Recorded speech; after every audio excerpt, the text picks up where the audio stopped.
مومنو، تم پر روزے فرض کیے گئے ہیں جس طرح تم سے پہلے لوگوں پر فرض کیے گئے تھے، تاکہ تم پرہیزگار بنو۔ روزوں کے دن گنتی کے چند روز ہیں، تو جو شخص تم میں سے بیمار ہو یا سفر میں ہو تو دوسرے دنوں میں روزوں کا شمار پورا کر لے۔ اور جو لوگ روزہ رکھنے کی طاقت رکھیں لیکن رکھیں نہیں، وہ روزے کے بدلے محتاج کو کھانا کھلا دیں۔ اور جو کوئی اپنی مرضی سے زیادہ نیکی کرے تو اس کے حق میں زیادہ اچھا ہے، اور اگر سمجھو تو روزہ رکھنا ہی تمہارے حق میں بہتر ہے۔ روزوں کا مہینہ رمضان کا مہینہ ہے، جس میں قرآن اول نازل ہوا، جو لوگوں کا رہنما ہے اور جس میں ہدایت کی کھلی نشانیاں ہیں، اور جو حق و باطل کو الگ الگ کرنے والا ہے۔ تو جو کوئی تم میں سے اس مہینے میں موجود ہو چاہیے کہ پورے مہینے کے روزے رکھے، اور جو بیمار ہو یا سفر میں ہو تو دوسرے دنوں میں روزے رکھ کر ان کا شمار پورا کر لے۔ اللہ تمہارے حق میں آسانی چاہتا ہے اور سختی نہیں چاہتا۔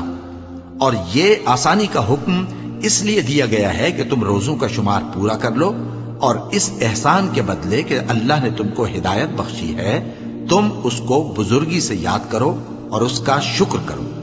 اور اے پیغمبر، جب تم سے میرے بندے میرے بارے میں دریافت کریں تو انہیں معلوم ہو کہ میں تو تمہارے پاس ہی ہوں۔ جب کوئی پکارنے والا مجھے پکارتا ہے تو میں اس کی دعا قبول کرتا ہوں۔ تو ان کو چاہیے کہ میرے حکموں کو مانیں اور مجھ پر ایمان رکھیں تاکہ نیک رستہ پائیں۔ روزوں کی راتوں میں تمہارے لیے اپنی عورتوں کے پاس جانا جائز کر دیا گیا ہے۔ وہ تمہاری پوشاک ہیں اور تم ان کی پوشاک ہو۔ اللہ کو معلوم ہے کہ تم ان کے پاس جانے سے اپنے حق میں خیانت کرتے تھے، سو اس نے تم پر مہربانی کی اور تمہاری حرکات سے درگزر فرمائی۔ تو اب تم کو اختیار ہے کہ ان سے مباشرت کرو۔ اور اللہ نے جو چیز تمہارے لیے لکھ رکھی ہے یعنی اولاد، اس کو اللہ سے طلب کرو اور کھاؤ اور پیو، یہاں تک کہ صبح کی سفید دھاری رات کی سیاہ دھاری سے الگ نظر آنے لگے۔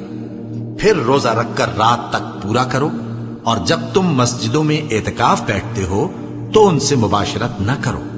یہ اللہ کی حدیں ہیں، ان کے پاس نہ جانا۔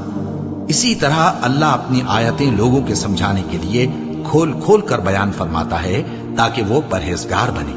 اور آپس میں ایک دوسرے کا مال ناحق نہ کھاؤ، اور نہ اس کو رشوتاً حاکموں کے پاس پہنچاؤ تاکہ لوگوں کے مال کا کچھ حصہ ناجائز طور پر کھا جاؤ، اور اسے تم جانتے بھی ہو۔ اے پیغمبر، لوگ تم سے نئے چاند کے بارے میں دریافت کرتے ہیں کہ گھٹتا بڑھتا کیوں ہے۔ کہہ دو کہ وہ لوگوں کے کاموں کی میعادیں اور حج کے وقت معلوم ہونے کا ذریعہ ہے، اور نیکی اس بات میں نہیں کہ احرام کی حالت میں گھروں میں ان کے پچھواڑے کی طرف سے آؤ، بلکہ نیکوکار وہ ہے جو پرہیزگار ہو، اور گھروں میں ان کے دروازوں سے آیا کرو، اور اللہ سے ڈرتے رہو تاکہ کامیاب ہو جاؤ۔ اور جو لوگ تم سے لڑتے ہیں تم بھی اللہ کی راہ میں ان سے لڑو، مگر زیادتی نہ کرنا، کہ اللہ زیادتی کرنے والوں کو دوست نہیں رکھتا۔ اور ان کو جہاں پاؤ قتل کر دو، اور جہاں سے انہوں نے تم کو نکالا ہے یعنی مکے سے، وہاں سے تم بھی ان کو نکال دو۔ اور دین سے گمراہ کرنے کا فساد قتل و خونریزی سے کہیں بڑھ کر ہے۔ اور جب تک وہ تم سے مسجد حرام یعنی خانہ کعبہ کے پاس نہ لڑیں، تم بھی وہاں ان سے نہ لڑنا۔ ہاں، اگر وہ تم سے لڑیں تو تم ان کو قتل کر ڈالو، کافروں کی یہی سزا ہے۔ پھر اگر وہ باز آ جائیں تو اللہ بخشنے والا ہے، رحم کرنے والا ہے۔